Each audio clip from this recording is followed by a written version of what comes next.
10절까지 보겠습니다. 한 절씩 교독합니다. 여호와의 말씀에 너희는 이제라도 금식하며 울며 애통하고 마음을 다하여 내게로 돌아오라 하셨나니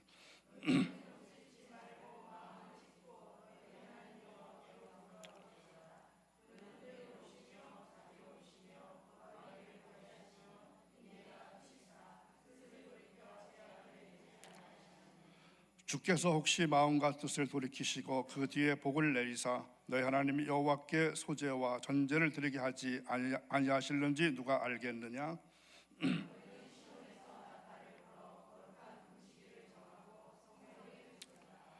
백성을 모아 그 해를 거룩하게 하고 장로들을 모으며 어린이와 젖 먹는 자를 모으며 신랑을 그 방에서 나오게 하며 신부도 그 방에서 나오게 하고, 다 함께 있습니다. 여호와를 섬기는 제사장단 낭실과 제단 사이에서 울며 이르기를 여호와의 주의 백성을 불쌍히 여기소서. 주의 기업을 욕되게 하여 나라들로 그들을 관할하지 못하게 하옵소서. 어찌하여 이방인으로 그들의 하나님이 어디 있느냐 말하게 하겠나이까 할지어다. 아멘. 이제 생명오속 나오셔서 찬양 들으시겠습니다.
기도하겠습니다. 거룩하신 하나님 아버지, 감사와 영광과 찬양을 하나님께 올려드립니다. 지금 드려지는 생명 오속의 헌신 예배를 통하여 주님께는 영광이고 저희들에게는 주님께서 원하시는 제자의 삶을 살아가기로 다짐하는 결단의 시간 되시기를 원합니다. 좋으신 하나님, 생명 오속을 위해 기도합니다. 생명 오속에 속해 있는 모든 가정들을 하나님 기억해 주옵소서. 모든 자녀들이 신앙의 성공자들이 되게 하시고 가정 경제가 살아나게 하셔서 하나님의 사업에 적극적으로 동참할 수 있도록 크신 복을 내려주시기를 원합니다.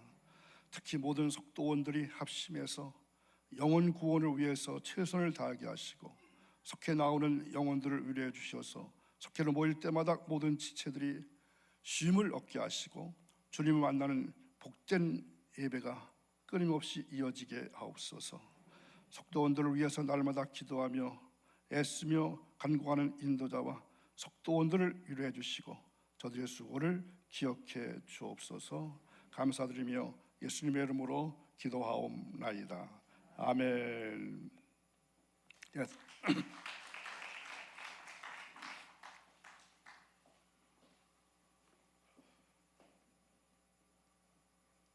오늘이 참으로 중요한 날인데 혹시 기억하시나요? 개신교에서는 오늘을 상당히 중요한 날로 여겨야 되는데 보통 교회들이 그것을 하지 않거든요. 오늘 말씀을 통해서 그 귀중함과 중요한 것을 발견해 볼 수 있기를 먼저 간절히 부탁드립니다. 세계에서 펼쳐지는 축제가 있는데 그 중에 세 가지 축제가 있습니다. 세 가지라기보다 세 대축제가 있는데 여러분 무엇인지 아시나요? 첫 번째가 힌트는 브라질의 리우 데자네이루에서 열리는 삼바 축제 있죠.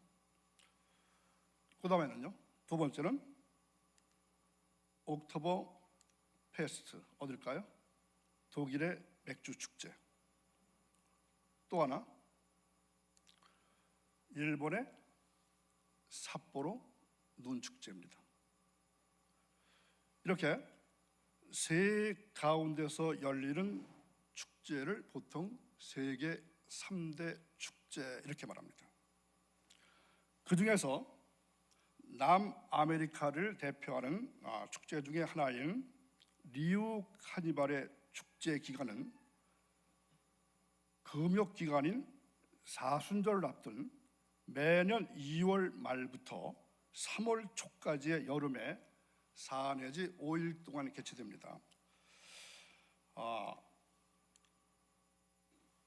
이쁜가요?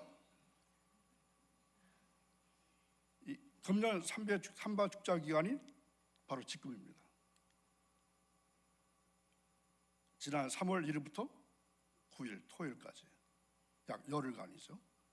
지금이 아마 최절정입니다. 카니발 중에 카니발이 얽혀지는 이 리오 카니발은 무엇으로 유명하죠? 열정적인 삼바춤, 화려한 가장 행렬, 그리고 과다 노출과 광란에 가까운 무질서로 정평나 있습니다. 그런데 재미있는 것은 이 모습을 보려고 전 세계 사람들이 이곳으로 몰려들고 있습니다. 자, 오늘도 생명을 걸고 이 자리에 오셔서 말씀드리신 여러분, 오늘 말씀을 나누기 전에 왜 이러한 삼백축제라는 것을 언급하고 있는지 이해 가시겠습니까? 아실 수 있겠습니까? 이 카니발이라는 축제는 바로 뭐죠? 사순절과 깊은 연관을 가지고 있습니다. 이상하죠? 왜 카니발 축제와 사순절과 깊은 관계를 가지고 있을까요? 자, 사육제라고 나와 있죠? 사육제가 바로 카니발입니다. 그런데 이 카니발은 라틴어 카르네 발레라는 말에서 나왔습니다. 그런데 카르네 발레는 카르네와 발레라는 말이 합쳐진 말입니다. 카르네는 무슨 뜻일까요? 고기라는 뜻입니다. 발레는 그만 아니라는 뜻입니다. 그러면 머리 좋으신 여러분, 카르네 발레는 무슨 뜻일까요? 머리 좋으신 분 안 계세요? 고기요, 안녕. 고기는 그만입니다. 자, 사순절이 시작되면 40일 동안 고기를 먹지 않는 금육이 시작되는 겁니다. 금육입니다. 고기를 먹지 않는 거. 그래서 미리 고기를 많이 먹어두자, 이러한 뜻에서 이 축제가 시작된 겁니다. 그래서 대부분의 카니발은 사순절 시작 3일에서 7일 전에 벌어지는데, 이제 본격적인 절제와 금육이 시작되기 전에 어떻게 하자? 몸과 마음을 준비하기 위해서 시작하는 것입니다. 그런데 미리 먹어두고 미리 할 일들을 해두고 한바탕 축제를 벌이면서 절제와 금육을 준비하자는 것입니다. 그러나 오늘의 카니발은 사순절 준비라고 하는 본래 취지와는 상관없이 그저 먹고 마시고 즐기고 노는 일에만 아주 광적으로 몰두하고 있습니다. 오히려 이때 한 해 동안 향락과 놀이의 절정을 만들어내고 있습니다. 그뿐 아니라 카니발이 끝나도 더 이상 사순절을 지키지 않습니다. 경건과 절제의 삶을 시작하지 않는다는 것입니다.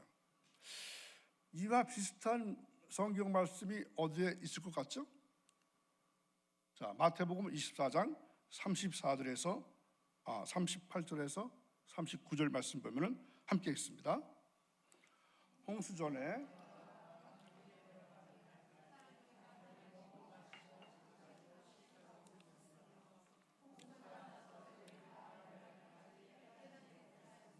인자의 임함도 이와 같으리라. 어떻습니까? 제가 지금 소개한 카니발이라는 것과 지금 읽은 성경 말씀이 비슷하죠. 그래서 이 말씀은 말세적인 현상이라 이렇게 말씀하신 것입니다. 노아가 홍수 심판의 경고를 받고 준비하고 있었습니다. 그러나 사람들은 이것을 무시하고 먹고 마시고 장가들고 시가는 일에 광적으로 몰두하고 있었습니다. 그런데 바로 오늘 우리의 시대가 그렇습니다. 주님께서 재림하시겠다고 말씀하셨습니다. 그러면서 깨어 근신하여 준비하라 말씀하셨습니다. 그러나 사람들은 이것을 무시하고 그저 먹고 마시고 즐기고 광적으로 향락에 빠져듭니다. 특히 경건의 깊이를 더해야 할 이 사순절 바로 직전에 더욱 그렇게 합니다. 그리고 사순절과는 빠이빠이 잊어버립니다. 여기서 우리 시대의 짙은 영적인 어둠을 볼 수 있어서 너무나 마음이 아픕니다. 사랑하는 여러분, 우리 성도들은 이런 세상의 탕류에 휩쓸려서는 안 됩니다. 종말이 가까울수록 더더욱 경건을 연습하고 거룩한 삶을 살아야 됩니다. 바로 이 사순절에 더욱 우리의 경건을 돌아봐야 할 때라 생각합니다. 그렇다면 사순절이란 무엇이죠? 영어로는 렌트라고 말합니다. 자, 사순절이라는 말은 헬라어로는 이렇게 표현합니다. 데살 코스테, 이것을 사순절로 번역한 것입니다. 이 말의 뜻은 이렇습니다. 40일간의 기념일, 이게 사순절입니다. 렌트입니다. 데살 코스테입니다. 그러면서 부활주의를 기점으로 역산합니다. 역산해서 도중에 들어있는 주일을 빼고 40일간을 주의 고난과 부활을 묵상하면서 경건하게 보내자고 시작된 절기가 바로 사순절기입니다. 그러니까 계산법 아시겠죠? 자, 금년 부활주의 4월 20일입니다. 4월 20일부터 40일 세어나가는 겁니다. 주일은 빼고요. 그래서 3월 6일, 오늘이 무슨 날일까요? 사순절 시작하는 날. 또 하나 무슨 수요일? 아까 제목에 있었는데 사순절과 제의 수요일, 그렇게 맞죠? 제의 수요일입니다. 바로 오늘이 제의 수요일입니다.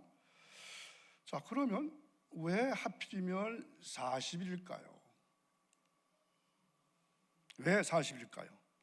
성경을 보면은 40일은 경건한 삶과 관련된 상징적인 숫자인 것을 알 수가 있습니다. 자, 기억나신 것이 있을까요? 제일 처음으로 자, 대표적으로 우리 주님께서 40일 동안 광야에서 금식하면서 공생애를 준비하셨습니다. 사진을 찾아보니까 너무 피곤해 보이시더라고요.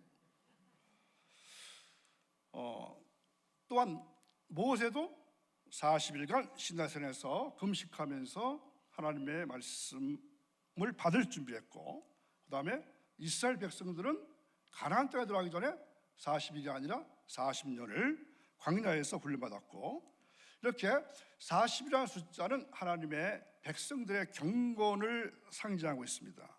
그래서 전통적으로 기독교는 한 해에 한 번쯤은 40일 동안 어떻게 하자? 절제하면서 경건을 힘써 연습하자, 이러한 뜻에서 사순절을 지켜오고 있는 것입니다. 그러면 사순절을 어떻게 지켜야 할까요? 초창기 초대교회 성도들은 이스라엘 백성들이 유월절을 준비하면서 금식했는데, 이것을 본받아서 부활절 전에 금식을 했고 철저하게 기도와 신령한 훈련을 해왔습니다. 그래서 사순절은 이러한 초대교회의 전통을 본받아서 금식하며 플러스 기도하는 일을 철저하게 지켜왔습니다. 이 초창기 사순절이 만들어졌을 때는 저녁 직전에 식사만 허용이 되었고 육류는 어떤 것이라도 먹을 수가 없었습니다.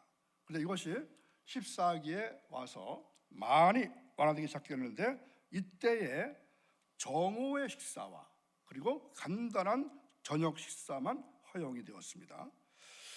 그런데 이제 지금은 어떻게 될까요?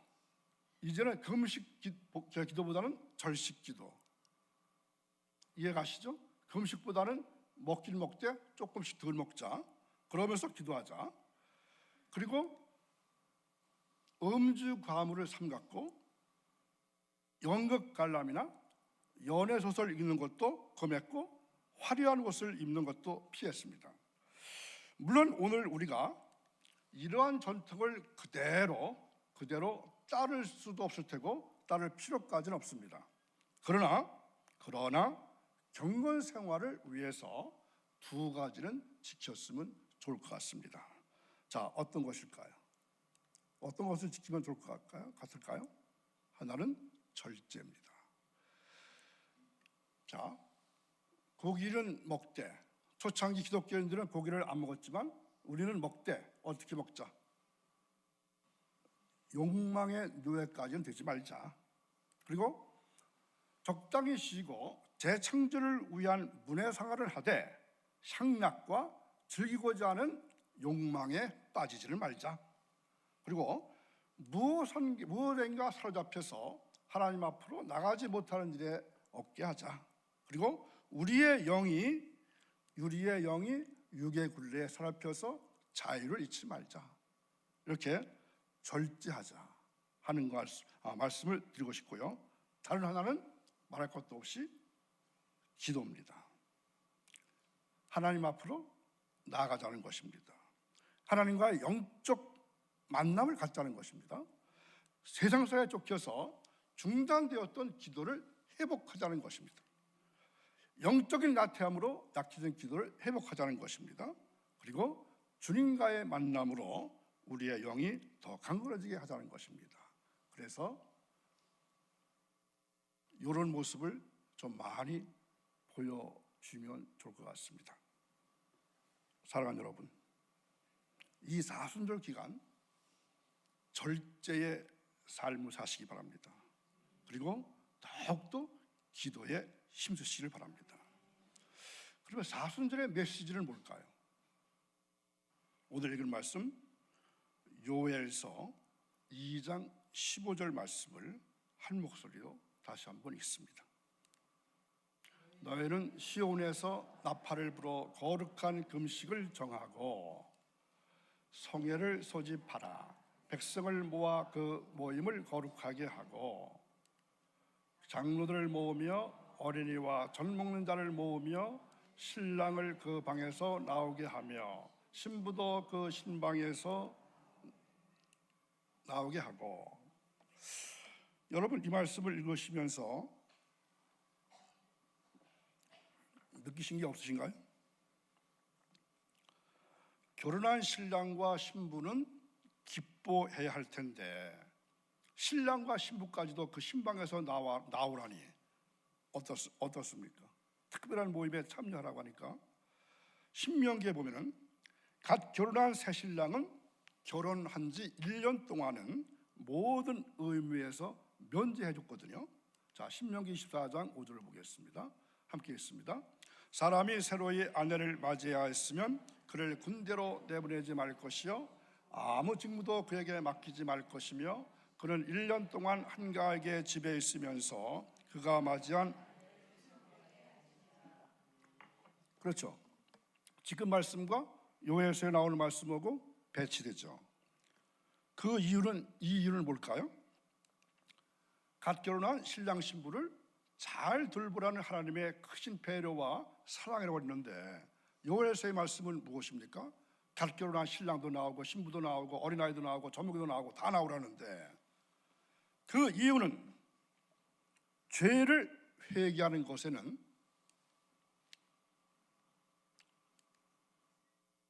어떻게? 제외될 수 없기 때문입니다.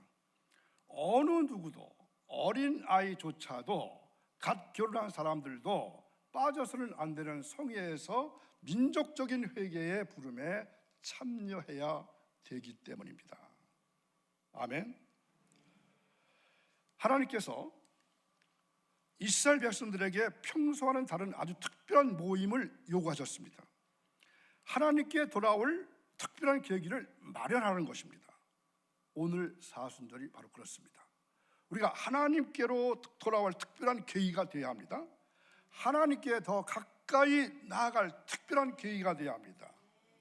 이를 위해서 우리가 귀담아 들어야 할 메시지가 있습니다. 첫 번째, 자신을 돌아보라. 다른 때도 자신을 돌아봐야 되겠지만 특별히 이 사순절기에 자신을 돌아보라 하는 것입니다. 자, 12절에 보면은 내게 돌아오라 이런 말씀하셨죠. 내게 돌아오라. 우리가 주님 앞으로 나아가게 되면은 제일 먼저 나타나는 현상이 무엇일까요? 우리 자신에 있는 그대로의 모습을 볼 수 있게 되는 일입니다. 마치 거울 앞에 서는 것처럼 자기 모습을 그대로 볼 수가 있습니다. 그래서 교만하던 사람들은 자기가 얼마나 형편없는 사람인 것을 발견하게 됩니다. 그리고 위선을 떨던 사람들은 자기가 얼마나 하나님 앞에 큰 죄인의 사실을 발견하게 됩니다. 자기의 공적에 취해 살던 사람들은 하나님 앞에 얼마나 큰 허물이 있는 사람의 사실을 발견하게 됩니다. 실제로 사순절은 오늘 제 수요일부터 시작이 됩니다. 제 수요일은 기독교에서 사순절의 시작을 알리는 교회력의 절기를 말합니다. 교회력 중에서 사순절이 시작되는 날이 제 수요일 바로 오늘부터입니다. 기독교인들은 이 죄를 이마에 바르고 죄를 고백하고 그리스도의 고난을 40일 동안 묵상하게 됩니다. 자, 그런데 지금 현재 기독교에서는 이것을 다 지키지는 않습니다. 이때 죄를 사용하게 되는데 사용한 죄는 성지주일에 사용한 종려나무 가지를 태운 것으로 천주교와 개신교에서는 지금 루터교회, 성공회 그리고 미국의 연합감리교회가 이 절기를 지키고 있습니다. 자, 이거 뭔지 아시나요? 천주교 고상이죠. 천주교 십자가상이죠. 그 성지주일이 우리는 어떻게 지키나요? 종려주일 그렇게 말하죠. 종려주일에 그 예수님께서 예루살렘에 입성하시죠. 왜 입성하시는 거죠? 십자가에 못 박혀 돌아가시기 위해서 이제 예루살렘 성으로 입성합니다. 그때 많은 무리들이 종려나무 가지를 흔들면서 예수님을 환영했죠. 발 밑에는 겉옷을 깔아서 바로 그 종려입니다. 그런데 우리나라에서는 종려나무가 없으니까 대신 측백나무를 사용합니다. 그래서 성지주일, 천주교의 성지주일에 모든 교우들에게 성지가지를 하나씩 나눠주거든요. 그래서 그 가지를 집에 있는 십자가상, 고상 뒤에다 걸어놓고 그것을 오늘 제수요일 날 다 가지고 나와서 그것을 태워가지고 제를 만듭니다. 그것을 가지고 어떻게 쓰느냐? 이건 이제 제수요일을 알리는 배너고요. 이렇게 합니다. 이마에 십자가를 긋고 아니면 손 등에다 십자가를 긋습니다. 이때 인도자가 하는 메시지가 있습니다. 우리 성찬 받을 때 그리스도의 몸입니다, 그리스도의 피입니다 하는 것처럼 이런 메시지를 전합니다. 흙에서 왔으니 어디로 가라? 흙으로 돌아갈 것을 잊지 마십시오. 여기서 재 또는 흙은 무엇을 의미할까요? 죽음을 의미합니다. 그리고 재를 머리에 얹어주는 경우도 있는데 그것은 자신을 돌아보게 하라 하는 겁니다. 이 의식은 인간의 유한성과 회개의 필요성을 상징합니다. 이것을 통해서 우리의 삶은 짧고 오직 십자가에 달리신 예수 그리스도를 통해서 구원받을 수밖에 없는 존재인 것을 깨닫게 되는 것, 이게 제수요일의 의식의 상징입니다. 요점입니다. 자, 가톨릭에서는 이 십자가 상에 예수상이 달려 있습니다. 그런데 우리 기독교는 예수상이 없죠. 혹시 그거 아시나요? 그 이유를 아시나요? 자, 이렇습니다. 어떻다고요? 자, 십자가 천주교에서는 십자가 상을 십자가 고상 이렇게 말하기도 하고요. 약해서 그냥 고상이라고 얘기합니다. 그런데 이 십자가상을 보면은 잘 안 보이지만 십자가상 위에 보면은 글씨가 있죠. 어떤 글씨인가요? IN 잘 안 보이죠? INRR 이러한 표시가 있어요. 반드시 있습니다. 자, 이 말은 어디서 나왔냐면 요한복음 19장 19절 20절. 자, 여기서 함께 있습니다. 빌라도가 패를 써서 십자가 위에 예수께서 못 박히신 곳이 성에서 가까운 거로 많은 유대인이 이 패를 읽는데 시브리와 로마와 헬라 말로 기록되었더라. 아멘. 성경에 있는 거거든요. INRI 무슨 뜻이라고요? 유대인의 왕 나사렛 예수. 로마의 형벌제도 가운데서 가장 무섭고 치욕스러운 처형 방법이 바로 십자가형입니다. 그리고 이 십자가형을 시행할 때 십자가 위에 수용자, 사형받은 사람, 그 사람의 이름을 써놓는 것이 관례였습니다. 이왕 천주교 십자가 얘기가 나왔으니까 조금만 더 공부해 보겠습니다. 천주교에서 사용하는 십자가는 십자고상 또는 고상이라 부릅니다. 십자가 위에 예수님의 몸이 달려있는 십자가를 사용하고 있죠. 개신교회는 빈 십자가를 사용합니다. 이 차이에는 매우 중요한 신학적인 차이가 있습니다. 자, 이걸 천주교 거고요. 이거는 우리 개신교 겁니다. 여기에는 신학적인 이유가 있습니다. 그래서 취향에 따라서 선택할 문제가 아닙니다. 자, 어떤 문제가 있을까요? 종교개혁자들이 십자가의 예수님의 상을 우상으로 보았기 때문입니다. 무슨 얘기인지 아시겠죠? 저 십자가 예수님의 그 형상을 우상으로 본 겁니다. 특히 존 칼빈 같은 사람은 빈 십자가조차도 우상으로 여겼기 때문에 장로교회 중에서는 강단에 십자가를 두지 않는 교회가 있습니다. 아마 그런 교회에서 신앙생활 하시다가 오신 분들 계실 거예요. 아예 십자가조차 없습니다. 하지만 대다수의 개신교회는 비니 십자가를 거룩한 상징물로 여기고 있습니다. 또 다른 이유의 강조점이 차이가 있습니다. 천주교회는 예수님의 고난을 더 강조합니다.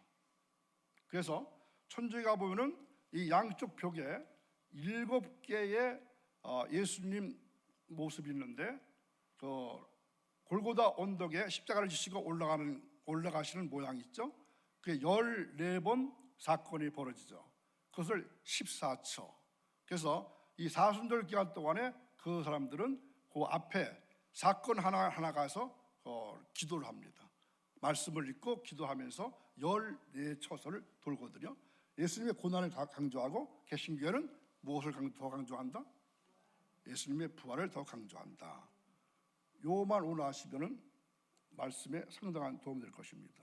그래서 인해서 천주교회는 진지하지만 무거운 경향이 있고, 그렇죠? 왠지 모르게 무거운 경향이 있고, 우리 개신교회는 밝고 긍정적이지만 가벼운 경향이 있습니다.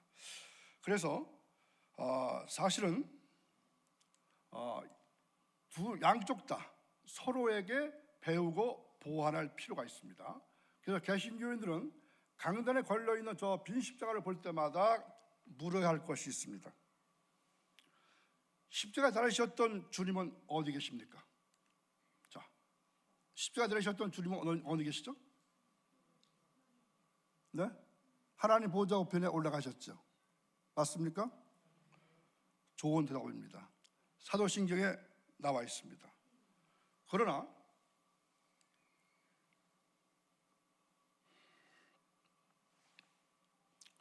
하나님 보좌 우편에 올라가셨다는 고백은 우주 저편으로 사졌다는 것은 아닙니다.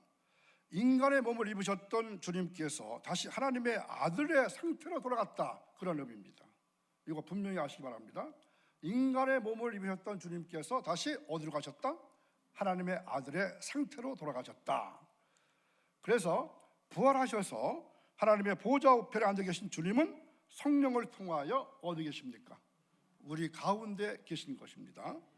따라서 우리의 대답은 다음과 같아야 합니다. 제가 넘길 때마다 함께 고백합니다. 십자가에 달리신 예수님은 더 이상 십자가에 계시지 않습니다. 무덤에 계시지도 않습니다. 다 함께요. 계속. 하나님의 아들이신 예수님은 부활하셔서 나의 갈릴리에 계십니다. 나와 함께 먹고 마시고 살고 죽기 위해 나를 기다리십니다. 이것이 복음입니다. 아멘.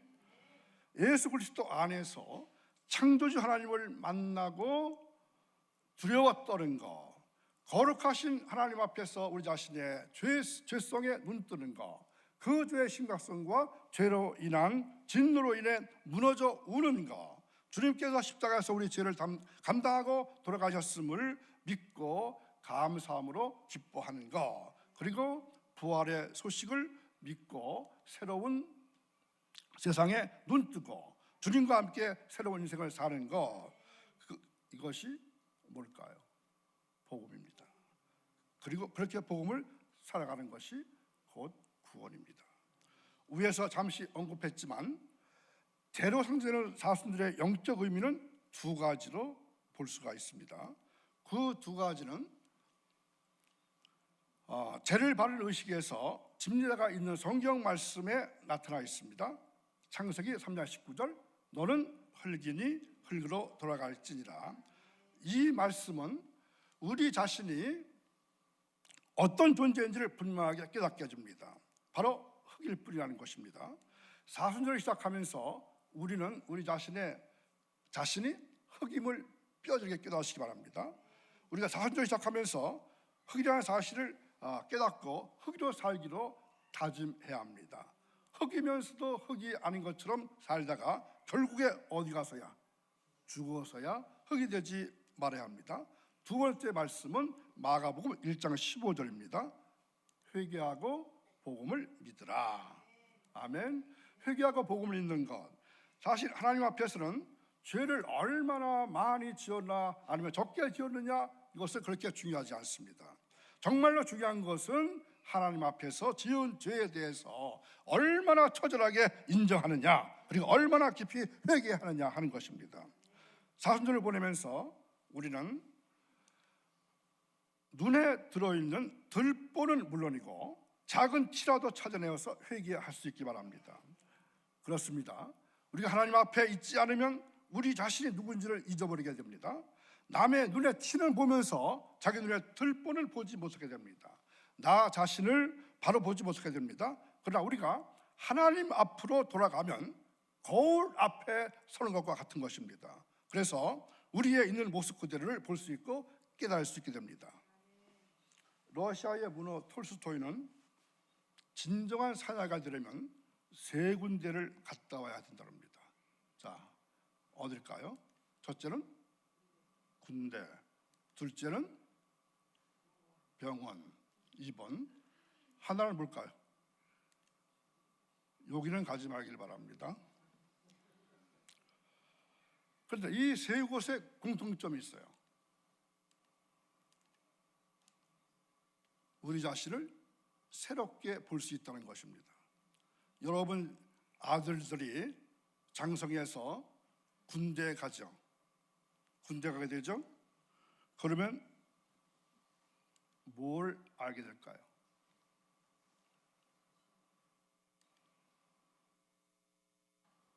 네? 고생을 해보면 자기가 누구의 도움 없이 살 수 없는 힘없는 존재를 알게 됩니다. 병원에 입원해 보면요, 그렇죠? 근데 군대 가보면, 감옥에 가보면요, 그래서 사나이라면 이 세 군데를 다 갔다 오는 건데 세 군데는 감옥은 가지 않아도 될 것 같습니다. 사실 많은 사람들이요, 나 자신이 누구이고 어떤 사람인지를 잊은 채 살아가고 있습니다. 그래서 교만해지고, 그래서 죄짓고, 그래서 하나님을 의식하지 않습니다. 의지하지 않습니다. 이 사순절에 우리는 하나님 앞에 서서 우리 자신을 돌아보시기 바랍니다. 내가 누구인지 다시금 새롭게 발견하시기 바랍니다. 그리고 둘째는 참회하라는 것입니다. 자, 12절 봅니다. 너희는 이제라도 금식하며 울며 애통하고, 또 17절에 여호와께 수종드는 제사장들은 낭실과 제단 사이에서 울며 이르기를 여호와여 주의 백성을 긍휼히 여기소서. 자, 그림 모습 보시겠죠? 회개하는 모습입니다. 회개 기도하는 모습입니다. 하나님께서 보실 때 당시 이스라엘 백성들은 하나님 앞에 나와서 통곡해도 시원치 않을 정도로 죄 중에 있다는 것입니다. 그런데 또 하나, 하나님께서 보실 때 안 넘어가는데 52번. 예. 하나님께서 보실 때 당시 이스라엘 제사장들도 똑같았습니다. 주일에 나와서 백성들의 죄 때문에 울어도 시원치 않을 정도로 이스라엘 백성들이 큰 죄 가운데 있다는 것입니다. 그래서 하나님께서는 무엇을 요구하실까요? 눈물을 요구하십니다. 우리 하나님 앞에 서면 우리가 얼마나 큰 죄인가를 깨달을 수 있습니다. 그래서 하나님 앞에서 눈물을 흘리게 됩니다. 자신의 죄를 하나님 앞에서 참회하게 되는 것입니다. 자, 말씀 들으시는 여러분, 우리에게도 눈물이 필요합니다. 하나님 앞에서 참회의 눈물이 필요합니다. 이 사순절 기간 여러분에게 뜨거운 눈물의 기도가 회복되기를 바랍니다. 진정한 참으로 우리가 정결하고 거룩하게 다시 세워지기를 간절히 바랍니다. 그래서 이러한 모습을 보여주시기 바랍니다. 세 번째는 거룩을 회복하라는 얘기입니다. 16절 보면 16절 함께 했습니다. 백성을 모아 거룩하게 하고 장로들을 모으며 어린아이와 젖먹이를 모으며 신랑을 그 방에서 나오게 하며 신부도 그 신방에서 나오게 하고, 하나님의 백성을 거룩을 회복하게 하는 말씀입니다.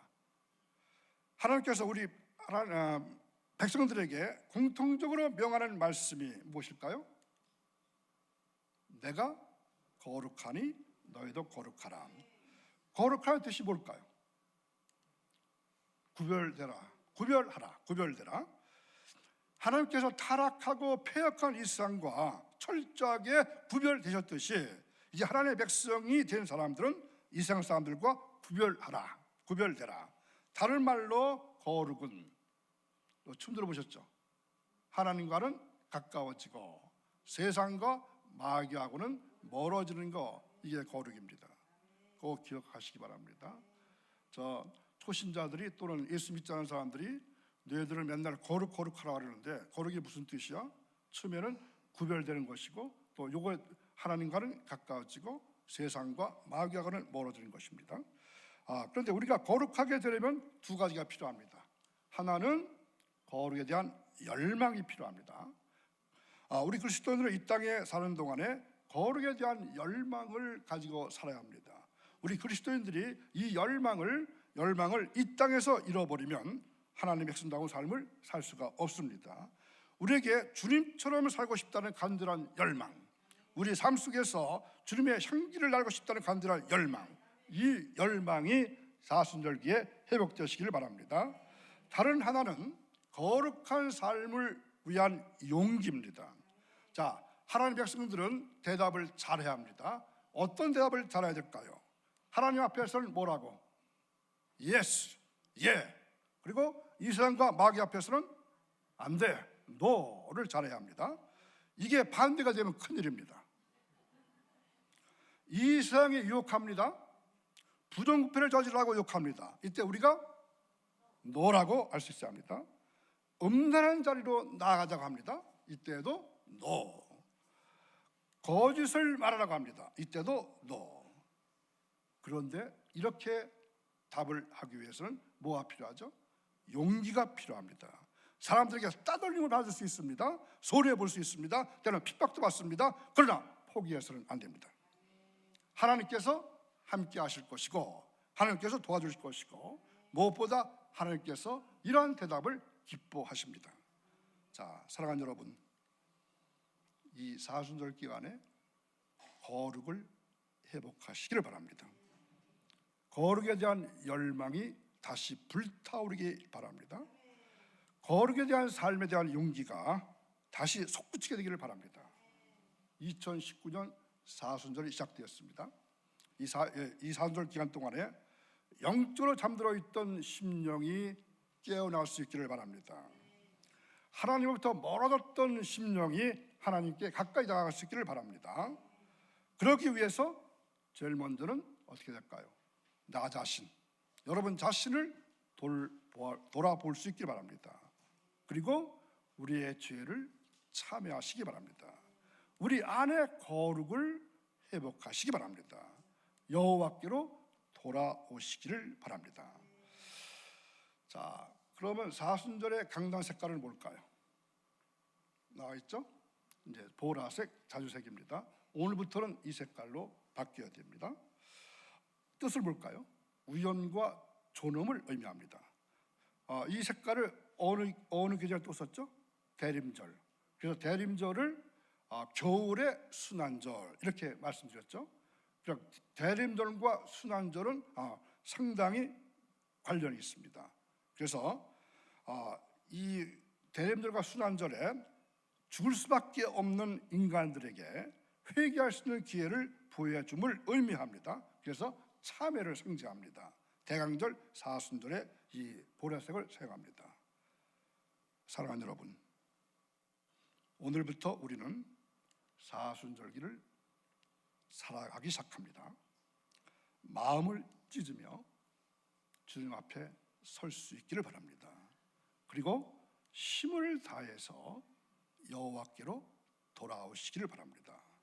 그래서 우리의 신앙이 더욱 깊어지고 그리스도의 고난에 참여하는 귀한 절기가 되시기 바랍니다. 하나님은 최고의 사랑으로, 최대의 은총으로, 최선의 길과 뜻으로 가장 좋은 곳으로 우리를 예정하십니다.